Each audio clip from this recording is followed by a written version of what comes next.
இன்னைக்கு காலகட்டத்துல பேச்சு திறமை அப்படிங்கிறது ரொம்ப ரொம்ப முக்கியம். உங்களுக்கு மற்ற என்ன திறமைகள் இருக்கோ இல்லையோ, நல்லா பேசுற திறமை இருந்தது அப்படின்னா இப்ப வாழ்ற வாழ்க்கையோட ஒரு மேம்பட்ட வாழ்க்கையை வாழ முடியும். சரிதானே? சரி, நான் எந்த மேடையில போய் பேச போறேன், எனக்கு எதுக்கு பேச்சு திறமை அப்படின்னு நீங்க நினைக்கலாம். மேடையில பேசுறது மட்டுமே பேச்சு திறமை இல்லைங்க. இன்னைக்கு எல்லா இடத்துலையுமே பேச்சு திறமை தேவைப்படுது. இப்போ நீங்க ஒரு இன்டர்வியூல போய் பேசுறீங்க, அப்போ அந்த இடத்துல உங்களுக்கு பேச்சு திறமை தேவை தானே? இல்ல ஏதோ ஒரு பொருளை விற்க போறீங்க, இல்ல உங்களோட காதலன்கிட்டயோ காதலிக்கிட்டேயோ ஒரு சின்ன விஷயத்தை கன்வின்ஸ் பண்ண போறீங்க, இல்ல உங்களுடைய நண்பர்களை ஏதோ ஒரு விஷயத்தை கன்வின்ஸ் பண்ண போறீங்க. இந்த மாதிரி நிறைய இடங்கள்ல பேச்சு திறமை தேவைப்படுது. மேடை பேச்சுகள்ல பேசுறது மட்டுமே பேச்சு திறமை கிடையாது. நம்ம அன்றாட பேசக்கூடிய உரையாடல்களை இன்னும் எப்படி சுவாரஸ்யமா கொண்டு போறது, இது கூட பேச்சு திறமை தான். ஆனா இந்த மாதிரி எப்படி சுவாரஸ்யமா பேசுறது அப்படின்னு நிறைய பேருக்கு தெரியலைங்க. சில பேர் அந்த காலத்துலலாம் எப்படி பேசுவாங்க தெரியுமா அப்படின்னு அந்த காலத்து சில மனிதர்கள் உதாரணமா சொல்லுவாங்க. அந்த மாதிரி அந்த காலத்துல வாழ்ந்த மனிதர்கள் எல்லாம் இல்லாம இப்ப நம்ம கூட சமகாலத்துல இருக்கிற மனிதர்கள், சில யூடியூபர்ஸ், இன்ஸ்டாகிராம் பீப்புள், அவங்கள்ட்ட இருந்து எப்படி சுவாரஸ்யமா பேசுறது அப்படின்னு நம்ம கத்துக்கலாம். அவங்கள மாதிரி நம்ம பேசுறது எப்படி, ஒவ்வொரு நாளும் நம்மளோட பேச்சு திறமையை 1% முன்னேற்றுறது எப்படி அப்படிங்கிறதா நம்ம சேனல்ல வரக்கூடிய ஆர்ட் ஆஃப் ஸ்பீச் அப்படின்ற ஒரு புது சீரீஸ்.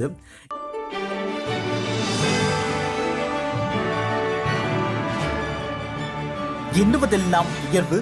நான் உங்கள் ஜேஆர். இந்த சீரீஸ்ல இன்னைக்கு சமகாலத்தில் இருக்கக்கூடிய சில பேச்சாளர்கள் கிட்ட இருந்து நம்ம கத்துக்க வேண்டிய சில விஷயங்களை பார்க்கலாம். இன்னைக்கு சசி தரூர் எப்படியெல்லாம் சூப்பரா பேசுறாரு, அவர்கிட்ட இருந்து நம்ம என்ன கத்துக்கலாம் அப்படின்னு சொல்றோம். இன்னைக்கு இருக்கக்கூடிய அரசியல்வாதிகள்ல மிகச்சிறந்த பேச்சாளர்கள்ல சசி தரூரும் ஒருத்தருங்க. இந்த சசி தரூர் அவர்கள் ஒரு 10 வருஷத்துக்கு முன்னாடி இங்கிலாந்துல உள்ள ஆக்ஸ்போர்ட் யூனியன்ல பேசின பேச்சு மொத்த இங்கிலாந்தையுமே அலறடிச்சிருச்சுன்னு சொல்லணும். ஒரே நாள்ல வேர்ல்டு ஃபேமஸா மாறிட்டாரு. அந்த ஆக்ஸ்போர்ட் யூனியன் ஸ்பீச்ல அவர் ஒன்னு சொன்னாரு பாருங்க. The sun never set on the British Empire because even God could not trust the Englishman in the dark. அதாவது பிரிட்டிஷ் பேரரசுல சூரியன் ஒருபோதும் மறையாது. ஏன் அப்படின்னா இருட்டில் இங்கிலீஷ்காரனை கடவுள் கூட நம்ப மாட்டாரு, அதான் சூரியன் மறையறது இல்லை அப்படின்னு சொன்னார். இந்த ஒரே ஒரு வாக்கியத்தை சொன்னதுனால ஆக்ஸ்போர்ட் யூனியன்ல நடந்த அந்த டிபேட் வீடியோ பயங்கரமா வைரல் ஆச்சு. கோடிக்கணக்கான பேர் பார்த்தாங்க.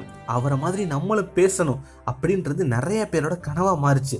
ரீசெண்டா அவர் ஒரு இங்கிலீஷ் மேகசின்ல எப்படியெல்லாம் சிறப்பா பேசலாம் அப்படின்னு சில விஷயங்களை பகிர்ந்திருந்தார். அதுல அவர் சொன்ன சில முக்கியமான பாயிண்ட் தான் நாம இன்னைக்கு பார்க்க போறோம். Point number 1, no need to learn difficult vocabulary, just learn simple words. நிறைய பேர் என்கிட்ட கேட்பாங்க, சசி தரூர் மாதிரி நம்மளும் பேசணும்னா நிறைய வார்த்தைகள் தெரிஞ்சிருக்கணும் இல்லையா, ஒகாபுலரி ஸ்ட்ராங்கா இருக்கணும் அப்படின்னு சொல்லுவாங்க. ஆனால் அது உண்மை இல்லை. இதுதான் எல்லாரும் பண்ற முதல் தப்பு. ஆர்டிகுலேட்டா பேசுறது அப்படிங்கிறது எக்ஸ்ட்ராடினரி வேர்ட்ஸை ஆர்டினரியா பயன்படுத்துறது இல்லை, ஆர்டினரி வேர்ட்ஸை எக்ஸ்ட்ராடினரியா பயன்படுத்துறது. யாருக்குமே புரியாத வார்த்தைகளை பயன்படுத்துறது பேச்சு திறமை இல்லை. எல்லாருக்கும் தெரிஞ்ச வார்த்தைகளை சரியா பயன்படுத்துறது தான் பேச்சு திறமை. இப்போ ஒரு எக்ஸாம்பிள் சொல்றேன். இப்போ நான் என்னோட வேலையை பத்தி யாரோ ஒருத்தர்கிட்ட டிஸ்கிரைப் பண்றேன்னா கண்டென்ட் ஸ்கேலிங் அப்படின்னு சொல்லாம how to get more views அப்படின்னு சொல்லலாம். ரெண்டுமே சேம் மீனிங் தான். ஆனா ஒன்று எல்லாருக்கும் ஈஸியாக புரியும், இன்னொன்று எல்லாத்தையும் கன்ஃபியூஸ் பண்ணும். மக்களுக்கு புரியாத வார்த்தைகளை போட்டு குழப்பக்கூடாது. சசி தரூர் ஒரு இடத்துல சொல்றாரு, I enjoy communicating and you cannot communicate if you are not understand. நீங்கள் எவ்வளோ பிக் வேர்ட்ஸ் சொன்னாலும் லிசன் பண்ணுறவனுக்கு புரியலைன்னா நீங்கள் கம்யூனிகேட் பண்ணவே இல்லை. ஸோ ஃபர்ஸ்ட் ஹேபிட், கிளியராக பேசுங்க, சிம்பிளான வார்த்தைகளை பயன்படுத்துங்க. உங்களோட ஆடியன்ஸ் யாரு அப்படின்னு புரிஞ்சுக்கிட்டு அவங்களுக்கு தகுந்த மாதிரி பேசுங்க. நம்ம பெரிய மேதாவி அப்படின்னு காட்டுறதுக்காக புது புது வார்த்தைகளை கலந்து பேச வேணாம். சாதாரண சிம்பிள் வார்த்தைகளை எக்ஸ்ட்ராடினரியா பயன்படுத்துங்க அப்படின்னு சொல்றாரு சசி தரூர். சசி தரூர் சொன்ன இந்த பாயிண்ட் உங்களுக்கு இன்னும் சிம்பிளா புரியுற மாதிரி ஒரு எக்ஸாம்பிள் சொல்றேன். இப்போ கலைஞர் கருணாநிதி இருக்காங்க, எம்ஜிஆர் இருக்காங்க. இவங்க 2 பேர்ல யார் சிறந்த பேச்சாளர் அப்படின்னு உங்களுக்கு தோணுது? ஒரு நொடி இந்த வீடியோவை பாஸ் பண்ணிட்டு யார் சிறந்த பேச்சாளர் அப்படின்னு மனசுல யோசிச்சு வச்சுக்கோங்க. யோசிச்சிட்டிங்களா? நிறைய பேர் கலைஞர்னு தான் சொல்லுவாங்க. ஆனால் கலைஞரை விட எம்ஜிஆர் தான் சிறந்த பேச்சாளர். நீங்கள் வேணும்னா அந்த காலத்தில் கலைஞர் பேசிய சில பேச்சுக்களையும் எம்ஜிஆர் மேடையில் பேசிய சில பேச்சுக்களையும் வீடியோவில் பாருங்கள். எது சிறந்த பேச்சுன்னு உங்களுக்கு புரியும். எம்ஜிஆரோட பேச்சு எல்லாருக்குமே எளிமையாக புரியும். அதனால தான் எம்ஜிஆர் சிஎம் ஆனதுலேருந்து சாகிற வரைக்கும் சிஎம்மாகவே இருந்தார்.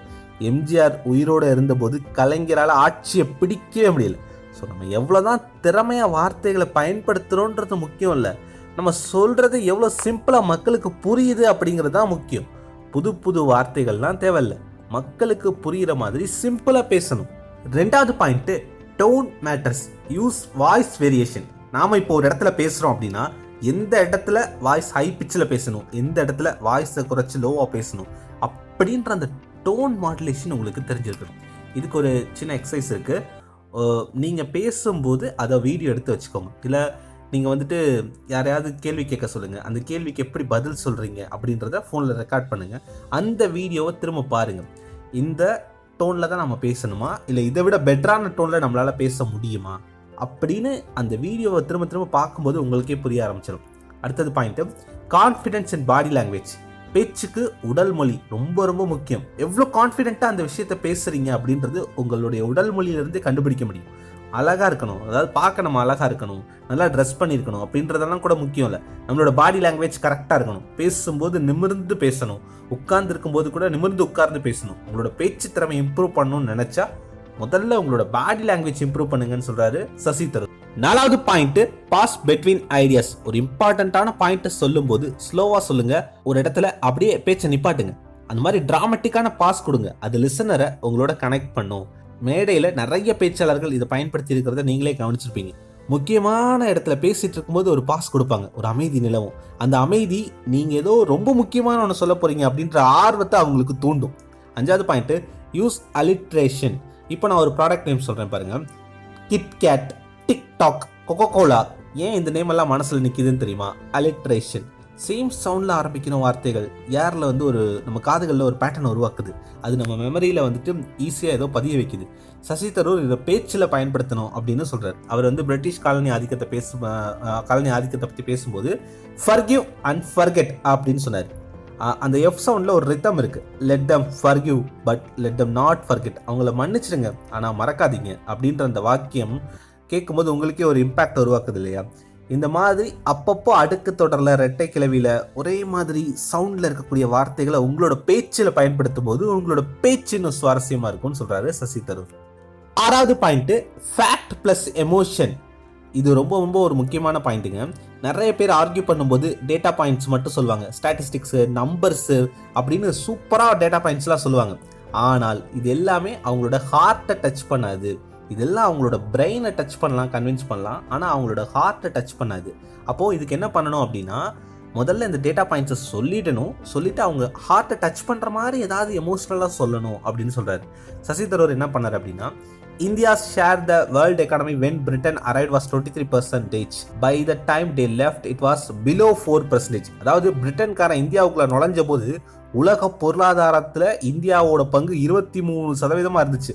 ஆனால் பிரிட்டிஷ்காரன் இந்தியாவை விட்டு வெளியேறின போது அது 4%க்கும் குறைவாக சுருங்கிருச்சு. இது பிரெயினுக்கு ஒரு கிரெடிபிலிட்டி கொடுக்கும். ஆனால் இது மட்டும் பத்தாது. இதோட ஒரு ஸ்டோரியும் அவர் சொன்னார். The handloom weavers formed across the world. Britain came right in. They smashed their thumb, broke their looms, imposed tariff. உலகமே வியந்து போட்டின நம்ம கைத்தறி நெசவாளர்களோட வாழ்க்கையில் பிரிட்டன் உள்ள நுழைஞ்சு அவங்களோட கட்ட விரல்கள்லாம் நசுக்கி தறியெல்லாம் அடித்து நொறுக்கி யாரெல்லாம் நெசவு பண்ணுறாங்களோ அவங்களுக்கெல்லாம் கடுமையான வரி அப்படின்னு சொல்லிச்சு. இப்போ கவனிங்க, அந்த வியூவர்ஸோட தூக்கப்பட்ட தம்பு நம்ம மைண்டில் இமேஜின் பண்ணுறோம். இது வந்து ரொம்ப பெயின்ஃபுல்லாக இருக்கும் இல்லையா?